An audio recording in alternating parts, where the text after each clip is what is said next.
I almost fell out of my chair when a letter was released from the U.S. Department of Justice, Trump's Department of Justice, to Texas, demanding that they redraw the map on account of the racial composition of the districts. They objected in writing that the districts combined Black and Latino voters together, and they think that is unconstitutional state of affairs. And so that they said Texas should go based on this racial data and redraw the map. And so I thought, oh my gosh, this is the dumbest thing I've ever seen. I can't believe this is what they're saying.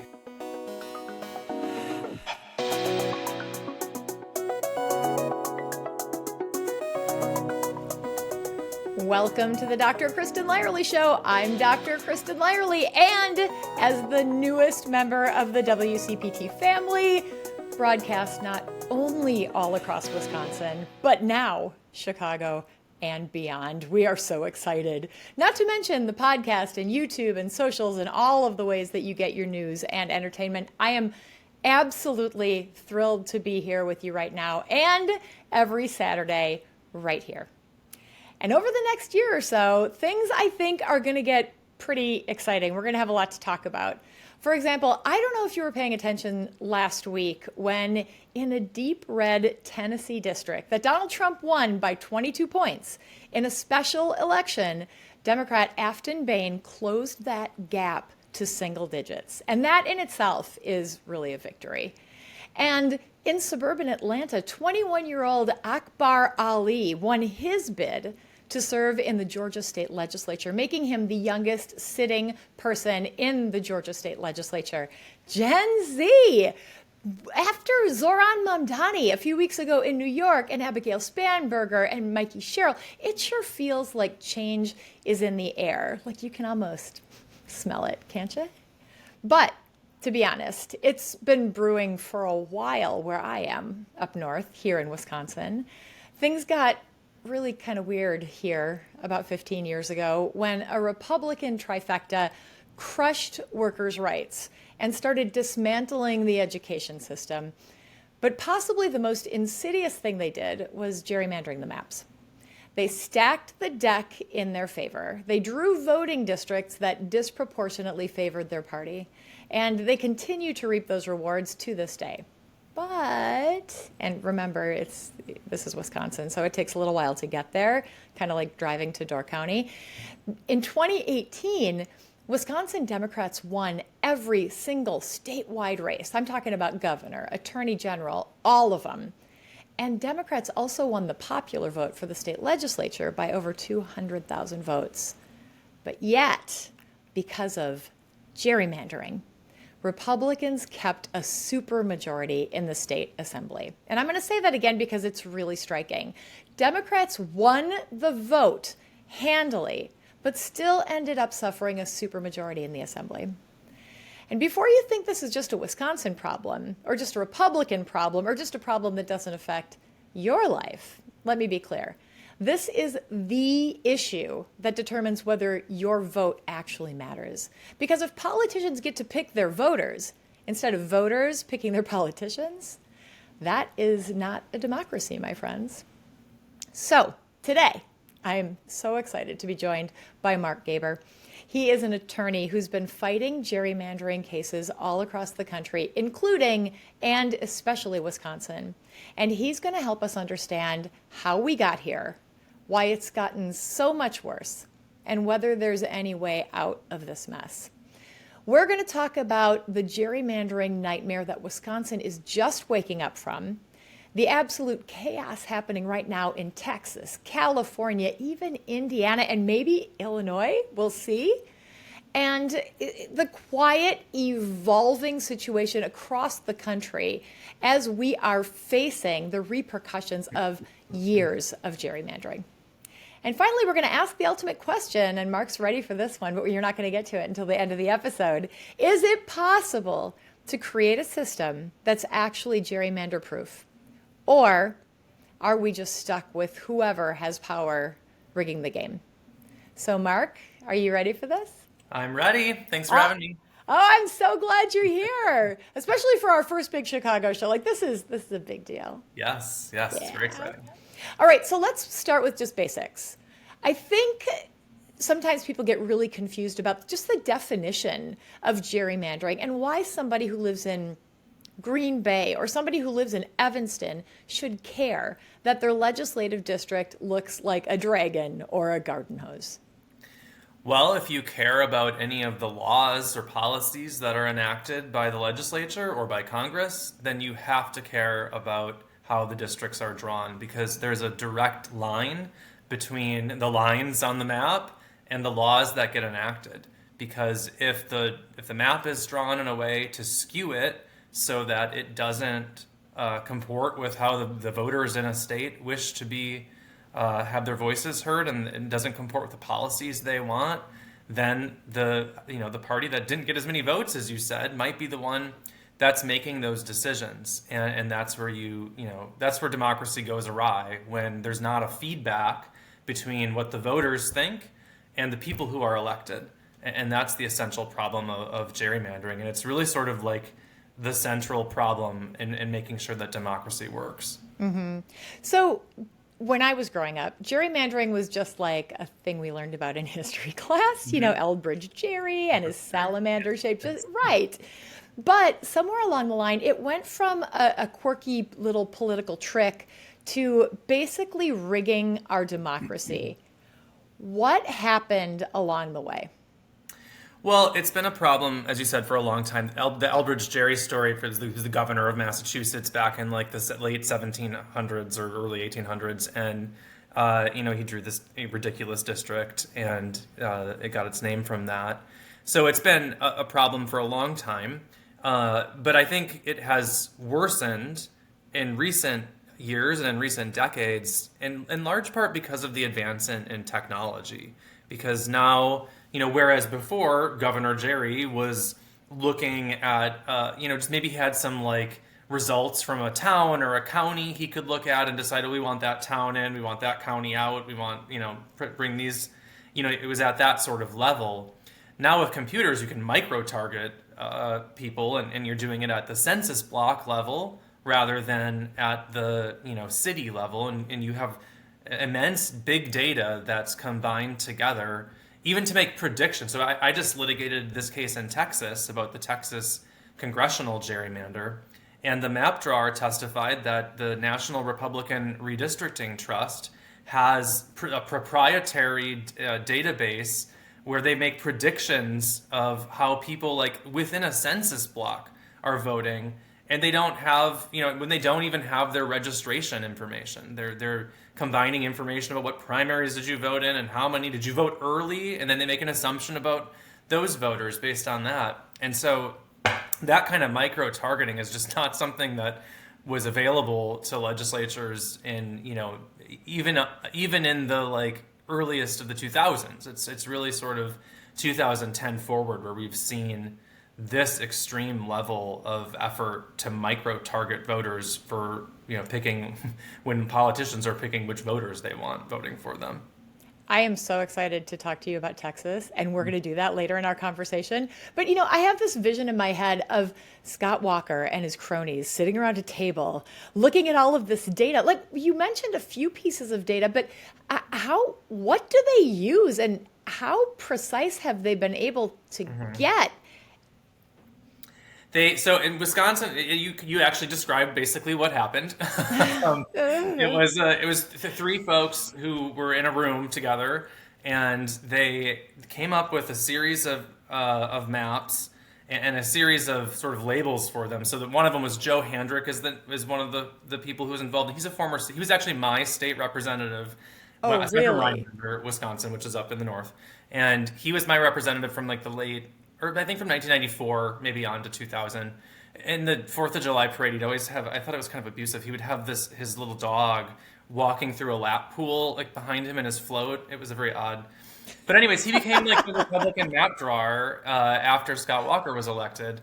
And he had these maps, and they were labeled like Joe Assertive, Joe Aggressive, and it was based on how extreme the Republican advantage would be in those maps. And so they use election result. They go back in time and look at like 10 years of election results. And sometimes voter registration, Wisconsin, not so much because you don't register by party. but primarily election result data, and they compile it from all the different elections, and then see how can they fiddle with the lines to maximize the advantage by in this instance, cracking apart Democratic voters and largely in cities and towns across Wisconsin and Madison and Milwaukee, and then sort of submerge them in districts that span out into rural areas so that it's at least like 55% Republican. And then on the flip side of that, they would draw a bunch of districts centered in Madison and Milwaukee that just sort of packed everyone tightly in those districts to have as few districts as possible that the Democrats would win, no matter the election result. And they actually did, testing, durability testing, they called it, Wow. to see how durable their gerrymander would be and how low the Republican vote percentage could get while still maintaining a majority in the Assembly and in the Senate in Wisconsin. And it was like it was a very precise system they had. Now, by today's standards, it looks a little imprecise. Right. But it worked. It worked for the decade. And then they brought in only the Republican members, made them sign non-disclosure agreements into a private law firm. So, you have the idea that a bill becomes a law by we go to the legislature and they talk to each other and they debate and they have committees and the public comes and testifies. And no, they drew the map behind closed doors in 2011 and brought in Republican legislators, made them sign NDAs at a private law firm, and showed them like the district that they were in, but none of the other districts, and then showed none of the minority members or any of the Democrats what that map would look like. And it, as you said, it resulted, until 2024 in a map where like the Republicans would never get below 60. I think the lowest they got was like 62 seats, 63 seats out of 99 in the Assembly. And I think they were at 2/3 in the state Senate until 2024. Yeah, it has been really unbalanced. Yes. Unbalanced because of the maps. And we're going to talk more about Wisconsin. But before we get to that, tell me about the technology. You mentioned that the technology that they used back then was really nothing compared to what they use now. What do they use now? Yeah, there's software that you do mapping in, and you can import into it political data. You can import in election data. There's actually open source ones on the internet that you can see this if you want. A great one is Dave's Redistricting app, which has actually been great for kind of as a counterbalance to this by giving the public the same access and letting them, shine a light on gerrymandering as it happened in this last cycle. But you can display all of the election results in whatever, sort of reformulated in the new district you've drawn, like how a candidate would have done, say, in the last presidential election in this new district. And you can, with each census block that you move, you can see how that would change. So you can play with this data. You yourself can play with this data from home. Yes, absolutely. And, it's very fun. So I would encourage, mapping is just great. Maps are fun. And it's a great resource to check out and see. And it's also a sort of a library of all of the redistricting maps across the country that you can look at. So you can test it out for yourself and see just how it is that they can manipulate the map. And how do people find this? I mean, in case there are any nerdy people out there who are like, I want to look at my neighborhood. I think the website is davesredistricting.org. Fascinating. All right, let's talk more about this. Let's talk about whether Republicans do it as well. Democrats, the other side, those guys. And let's talk more about Wisconsin when we come back from this short break. I am talking with Mark Gaber. He is the Senior Director of Redistricting for the Campaign Legal Center. You are listening to the Dr. Kristin Lyerly Show, streaming on the Civic Media app, all across Wisconsin, and now in Chicago on AM 820 WCPT, Chicago's Progressive Talk.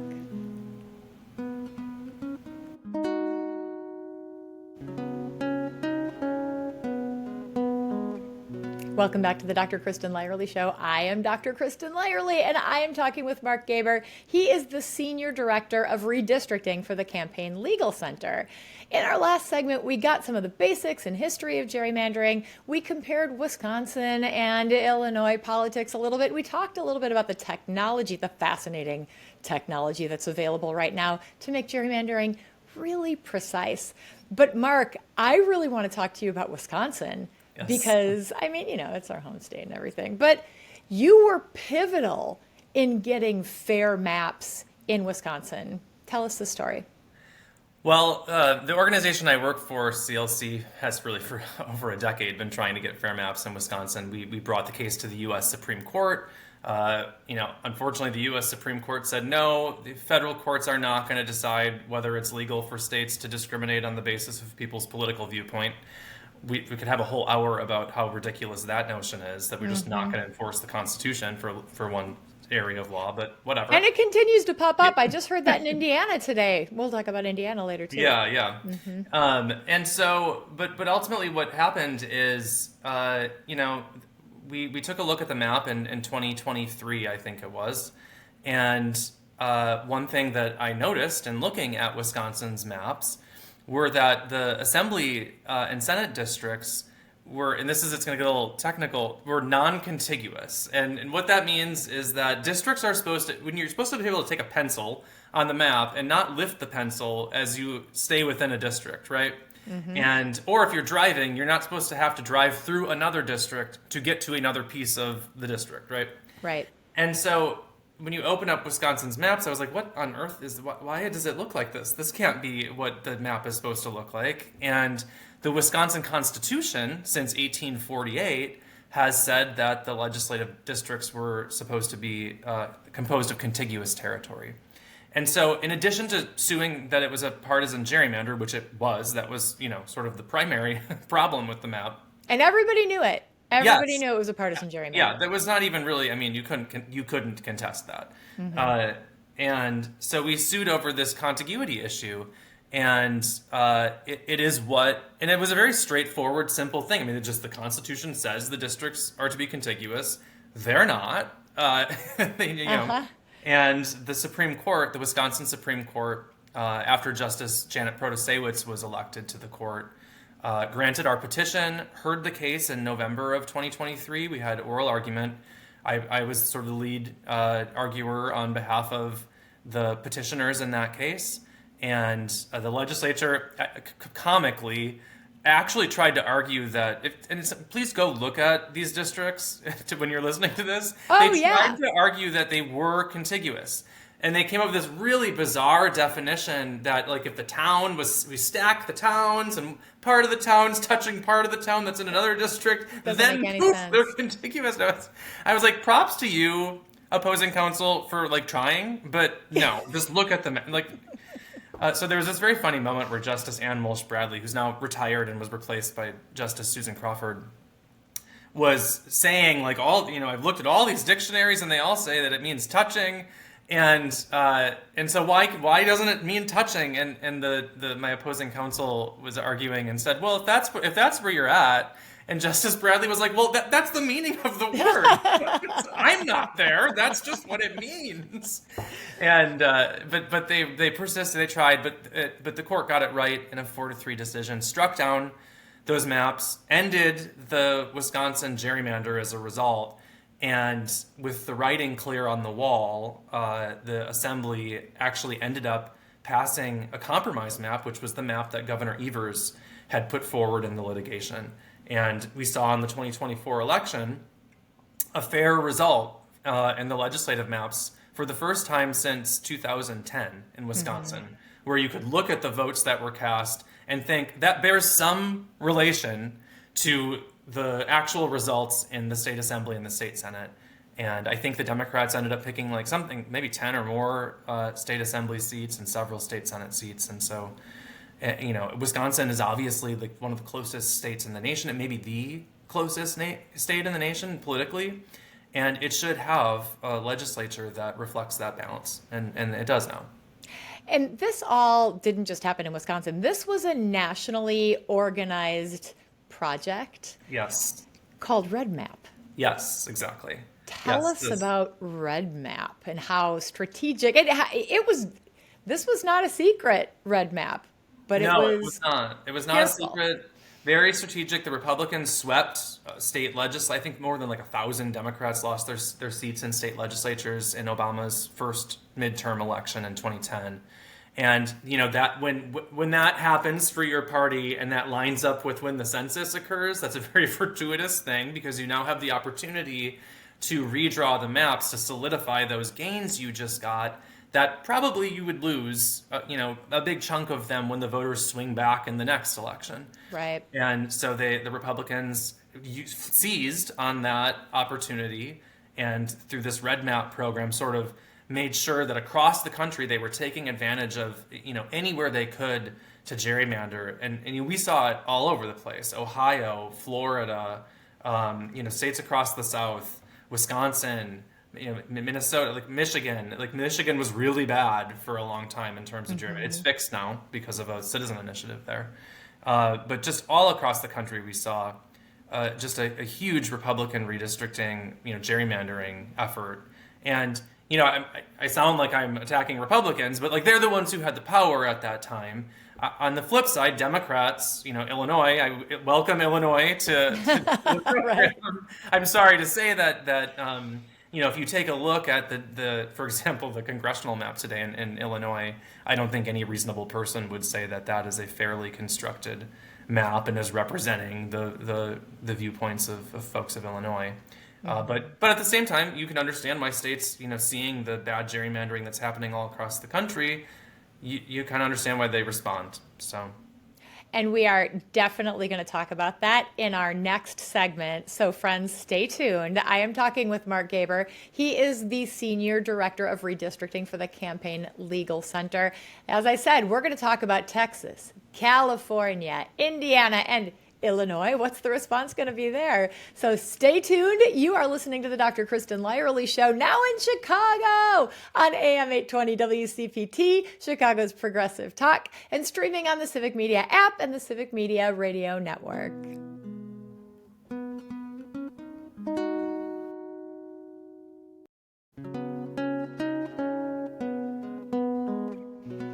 Welcome back to the Dr. Kristin Lyerly Show. I'm Dr. Kristin Lyerly, and I'm talking with Mark Gaber, the Senior Director of Redistricting for the Campaign Legal Center. We're talking about gerrymandering, what it is, what has it done to us, and what's going on right now all across the country. If you've missed any part of this conversation, you can always find it on our podcast. It's on Spotify, Apple, wherever you get your podcast. And definitely check out our video on YouTube at Dr. Kristin Lyerly. We dressed up for this, so I do recommend the video version. Mark looks great. And I just have to point out that I am wearing a Green Bay Packers sweatshirt. Oh, welcome, Illinois. Mark is not actually a football fan, but it is Packer Bear weekend at Lambeau, which is the greatest, most long-standing, amazing rivalry. So I just couldn't resist because it's our first weekend in Chicago. Very exciting. Well, I would be a Packer fan. Sorry to Bears fans. I am from Wisconsin, so I have to be. And when they're about to win the Super Bowl, it's when I get involved and watch. And I know the rules from that video game that we all played growing up. So Madden? Yeah. They just made, this is totally off topic. Hopefully none have changed, because that's what I think, locked in 1984. No, they're putting all the Madden symbols on the actual live broadcasts now. This is a new thing. They did that on Thanksgiving. That was kind of fun to watch. Yeah. But, all right. Mark may not be a football expert, but he's definitely a gerrymandering expert. So let's bring it into the thing that we really care about, which is what's going on right now. When I heard about what was happening in Texas, and the quote was, Donald Trump wants more districts out of Texas, I thought to myself, yeah, right. But then they did it. This has actually happened. Yes. It's not an Onion headline? Like, how is this real life? How bad is the Texas gerrymander, Mark? It's really bad. And I have to tell you, I was in a trial in El Paso when the news broke. We were in trial suing over the existing map, the one that they had passed in 2021. We were finally gotten to our trial. We were in week 3.5 of it. And the New York Times broke this headline saying that Trump demands 5 new seats in Texas. I was like, oh my God, when's this going to end? And, I think the popular narrative about Texas and its gerrymandering was that this was a partisan thing to gain seats for Republicans. Mm-hmm. I almost fell out of my chair when a letter was released from the U.S. Department of Justice, Trump's Department of Justice, to Texas, demanding that they redraw the map on account of the racial composition of the districts. They objected in writing that the districts combined Black and Latino voters together, and they think that is unconstitutional state of affairs. And so that they said Texas should go based on this racial data and redraw the map. And so I thought, oh my gosh, this is the dumbest thing I've ever seen. I can't believe this is what they're saying. Because if you followed redistricting law at all, what you know is that the U.S. Supreme Court has said, okay, we're not going to get involved when you do a partisan gerrymander. The one thing you can't do, states, is discriminate on account of race. And so Trump's crack Department of Justice lawyers said, hey, let's send a letter about the racial makeup of the districts. And then Governor Abbott seized on that, and so did the legislature. And if you just watch the clips of the legislature in Texas, it was like every other word was this district is 47.6% Black. Now, it was like everything they did was about race, and it was just wild to watch. And so we sued, and a bunch of groups, everyone that was in the existing lawsuit, just supplemented their complaints and filed a new action. And we told the court, like, we'll be here tomorrow, like whatever day we'll be here in 48 hours. Like if you have a hearing for us in 3 days from now, we'll be there. We just need to get our witnesses to El Paso because we saw the clock. We're racing against the clock to get a decision, before the candidate filing ends, which ends next week. And so we put on a 2-week hearing with 23 witnesses and thousands of exhibits. And this was like many all-nighters were involved in preparing this. And we won. We won a 2-1 decision. A federal judge appointed by President Trump, wrote the decision and found that Texas had racially gerrymandered in violation of the Constitution, and ordered them to use the map that had existed, since 2021. And we're waiting right now to hear word from the U.S. In fact, I have my phone next to me when my email opens to see if the U.S. Supreme Court's going to email. And the state requested an emergency stay, and so we'll find out, on the shadow docket of the U.S. Supreme Court whether or not that our trial victory will stand for this next election. You said earlier, though, and we know this, that the Supreme Court has not necessarily ruled in a constitutional manner in the past on gerrymandering. So would you be surprised in the future or now if they would you be surprised? Nothing will surprise me anymore with the U.S. Supreme Court. But what I will say is there's a movement right now. There's a movement to get rid of the Voting Rights Act. And the basis of that movement is this view that race should not be used in redistricting. Now, I think there is, decades of evidence in history to show why the Voting Rights Act is essential, and why when there's racial discrimination in the composition of the districts, fixing that by being aware of the racial composition is, a remedy that we have in all kinds of areas of law. And so those protections are very important, but there is a concerted effort to undermine it. There's a case that the U.S. Supreme Court heard out of Louisiana in October, and we're waiting on a decision there. And the whole impetus of it is, we shouldn't be using, the way to end discrimination on account of race is to stop discriminating on account of race, don't consider race. And so here comes in Texas shouting about how Hispanic voters supported Trump, and we're going to redraw these Hispanic Republicans. So just shouting about race. And so to me, it's really hard for the U.S. Supreme Court to, on the one hand, be saying the VRA is too race focused, and then say, oh, but Texas Republicans, you got drunk on some Hispanic support you got, and so you've redrawn your map on that basis. I don't know how they do both things. Somehow they do magically do both things in their head, though, which is why you wouldn't be surprised, and which is why we need California to react. And I think a lot of folks have really mixed feelings because California, in reaction to Texas, has an independent redistricting commission, but they set that aside. What are your thoughts about what happened subsequently in California? Well, it's not at all surprising that would be the result. And I think perhaps it was surprising to the president and his political allies, because I saw interviews where they said, oh, they're like laughing of California. They have a commission. They have to change their constitution. They can't respond. These other states, Virginia has a commission. Like they sort of calculated that they alone would be able to do this. And the Governor Newsom sees the issue and quickly proposed this constitutional amendment to sort of take a break from the independent commission's map for the next 3 election cycles for Congress, and to propose a map to the voters, and it passed by I think over 60% of the vote, I think. And it really mobilized a lot of turnout. I believe strongly in fair redistricting. I think that every state in the country should have a fairly drawn map that represents them. The end result, by the way, would be no different than the current composition of Congress. If just all the states stopped gerrymandering, you'd both get, basically the same close result. But you would have districts where members of Congress would actually care about things aside from partisanship and maybe what a mayor wants for a city, or a flood relief, or you'd have some sensible representation. But it's not at all surprising that California reacted. And it did take, Republicans by surprise.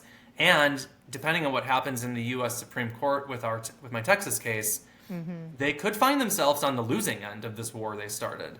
And hopefully that could lead to some national reform. It feels a little bit like the bad guys are in a corner going, hey, we've really got you now. And the good guys are like, yes, but we've got kryptonite or whatever. They know what to do next. And, I think that takes us to Indiana, which currently has, I believe, 9 congressional districts, and 2 of them are held by Democrats. But the plan is to redraw the map so that all 9 of them are held by Republicans. And as somebody who, I'm an OBGYN doctor, I have friends and colleagues in Indiana. Everybody's not a Republican. Some of them are OBGYN doctors, and some of them, I can tell you, are even abortion providers. So this is not who Indiana is. But this is what's happening right now. Yeah, Indiana is an interesting story right now. So they've not folded. So Missouri and Texas and North Carolina are the 3 states that have responded to President Trump's demands. As I said, Texas for racial reasons. But the Indiana Senate Republicans, at least enough of them so far, have said no. And there's an interesting, I would love to explore it more. I'm sure that there's something there related to former Vice President Pence, right, who was threatened to be hanged by the people that have now been pardoned. Yes, for January 6th. He was the governor of Indiana, and I think probably holds a good deal of sway there. And I think it's interesting that it's Indiana where the Senate Republicans there are putting up a bit of a fight. And so far there are not the votes. The House is proceeding forward with this proposed map that, as you said, creates 9 Republican districts. Although, question in light of the Tennessee results whether there might be some second thoughts about whether some of those districts, given the swing, it's possible, I suppose, you could see a result that actually has more than 2 Democrats in the Indiana congressional delegation if they do a dummy-mander. But I think what's also sad in this story is that there have been just a large number of swatting efforts at members of the Senate Republican caucus in Indiana who have put up resistance. There have been bomb threats called in to these members for resisting the call to gerrymander the state. And I think we'll know pretty soon whether... I can't imagine that that's going to aid in the effort to gerrymander, to be calling in bomb threat. Hopefully the steel remains to resist. It really does feel like the times are changing with the Tennessee election, with people starting to recognize this ugliness and know that they have to step up. And one person who has really stepped up is Governor Pritzker, who has said in the background, we're going to wait and see what Indiana does, and then we'll make a decision about Illinois. Your thoughts? Yeah, and I'm happy that as the fair maps person, I'm Illinois is not as I said, Illinois is not coming into this fight with a terribly fair map, but so I'm happy that there's a bit of a pause, and we'll see if this other state, either our neighboring state, makes its map unfair. So it's I think that is good that Indiana hasn't, or that Illinois hasn't just jumped head first into just doing it, because the map, as it looks a little bizarre. But I think again, it is not surprising that would be his response. And I think there's calls out to the governor of Maryland and governors of other states where the Democrats have this potential. Virginia is in the midst of voting to get rid of its commission, and so what I would hope to see is a national solution. It sure does feel like a chess match. And I love how you identified yourself as the Fair Maps guy. But I would identify you as Mark Gaber, the Senior Director of Redistricting for the Campaign Legal Center. We have been talking about gerrymandering, and we have one more segment coming up. So when we do return here in just a short minute, we will talk about the future of gerrymandering, hopefully the future of fair maps. This is Dr. Kristin Lyerly. You're listening to the Dr. Kristin Lyerly Show on Civic Media all across Wisconsin, as well as WCPT AM 820 in Chicago, Chicago's Progressive Talk.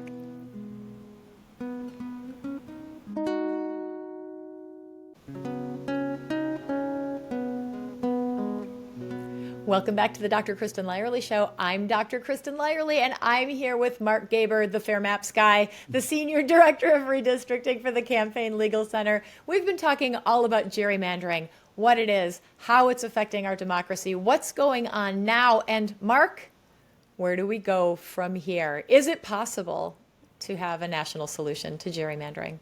Well, it's certainly possible. It's possible to do it for Congress. So Congress has the power to regulate the drawing of district lines. So they can pass a law. There's been several proposals sort of repeatedly for the past decade to both require independent redistricting commissions across the states for congressional maps and to put in standards to ensure that that they comply with the Voting Rights Act, they're not discriminating for racial reasons, and that they're not extreme partisan gerrymanders. And so our members of Congress could solve this problem if they wished. And they've not done it so far, and that's why we've seen this kind of patchwork state-by-state solution. I just won a big case in Utah about its congressional map and putting back in place a voter-passed initiative to require fair maps. And so we have this kind of patchwork process, but we should solve this at a nationwide level. And one hope that I have from it's as the fair maps guys, I said this was kind of a depressing thing to have happen in the middle of the census period, the 10-year census period, to see this mid-decade redistricting push. But I think the fact that it has perhaps backfired gives some hope that maybe both parties could see, rather than just one of the parties pushing for this, that ending this permanently with national legislation is the way to go. That it doesn't always work as you think it will, and sometimes perhaps it backfires. And I think that's the best thing that could happen in terms of getting a national solution. I think that is something that so many of us would like to see, especially the citizens. You mentioned earlier, Michigan was a citizen initiative. Mm-hmm. Wisconsin had a huge citizen initiative to fix the problem. It would be so exciting to see things get fixed. But one of the things that I hear, a common question from people is, why could AI do this? Could AI look at our maps and draw, AI does everything. Why can't it draw our maps? Yeah, I don't know. I'm not there. I think that people are well-meaning people, I think, are needed in the process of determining what are communities of interest. Because, it doesn't all boil down to the shape of the district. Our cities and our towns and our counties aren't perfect squares. Our, local neighborhoods and communities aren't. And so what matters is not really what does the district look like, although sometimes that can be an indication of things going awry. What matters instead is putting together people who have shared interests. And that is not really something that I think AI is equipped to do. I think that well-intentioned people should be involved in making those decisions, and it should be transparent. The public should have a role in the process. They should have input.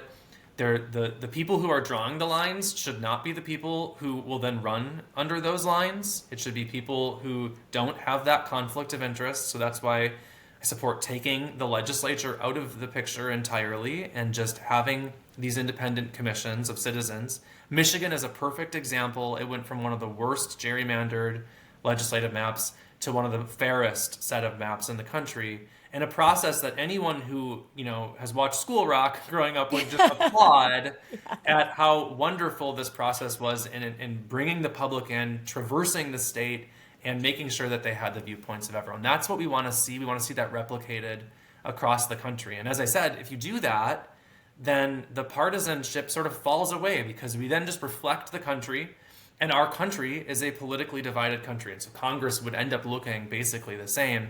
It just would have districts that, voters, Republicans in Illinois, Democrats in Texas, Democrats in Georgia, Republicans in Oregon would all be fairly represented. And I don't know why we can't just all join hands across the country and decide that that's better. But in your opinion, is Michigan the best solution, or is there something out there that's a better model?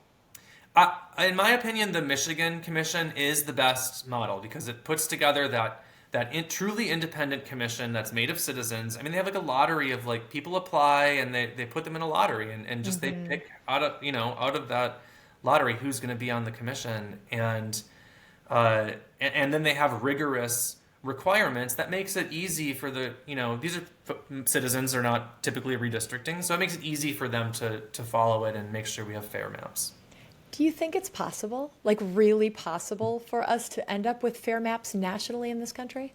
I definitely do. And I think that this episode, this war that we've had of redistricting in the past few months, if something is going to trigger it, I would think it would be that, because it is sort of one-sided in terms of who supported these efforts. It tells the Republicans that you could face harm from to your political interests by engaging in this battle. And as citizens, it's up to us to take the baton and to support efforts like this, to push for efforts like this. Yes, call your member of Congress. It matters actually more than you think. Not a lot of folks call their representatives and the members of Congress, and they listen. Yeah, they sure do, because they have to, especially right now as the tide is changing. Mark, I am so grateful to you. Thank you for taking time out of your crazy busy schedule, being all over the country, trying to make everything fair everywhere. I so appreciate you. This is fun. Thank you, Kristin.